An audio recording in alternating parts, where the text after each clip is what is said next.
ভিকটিমের দুই ছেলে, তাদের অভিযোগ ছিল তাদের বাবা তাদের সম্পত্তি বিক্রি করে দিচ্ছে এবং তার ওয়াইফের অভিযোগ ছিল যে তার পরকীয়া এক ধরনের সম্পর্ক আছে।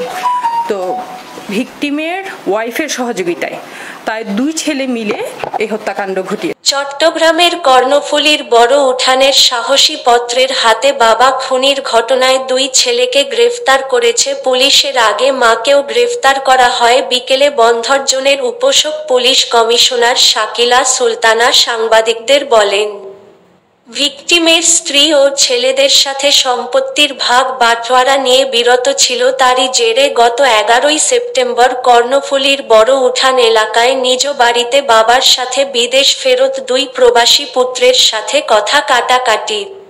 এক পর্যায়ে বাবাকে ধারালো অস্ত্র দিয়ে আঘাত করলে ঘটনাস্থলে মারা যায় বাবা। সেদিন নিহত রিজকীকে গ্রেফতারের পর আজ সকালে চট্টগ্রাম ও ঢাকা বিমানবন্দর থেকে দুই সন্তানকে গ্রেফতার করে পুলিশ। প্রাথমিকভাবে আমরা ওই সময় জানতে পারি কারণটা ছিল যে ভিকটিমের দুই ছেলে, তাদের অভিযোগ ছিল তাদের বাবা তাদের সম্পত্তি বিক্রি করে দিচ্ছে এবং তার ওয়াইফের অভিযোগ ছিল যে সে তার দেবরের সাথে একটা সম্পর্ক, পরকীয়া এক ধরনের সম্পর্ক আছে। তো ভিকটিমের ওয়াইফের সহযোগিতায় তাই দুই ছেলে মিলে এই হত্যাকাণ্ড ঘটিয়েছে এবং হত্যাকাণ্ড তারা উপর্যুপরি ছুরিকাঘাত করে মৃত্যু নিশ্চিত করে তারপরে দুই ছেলে ওখান থেকে পালিয়ে যায়।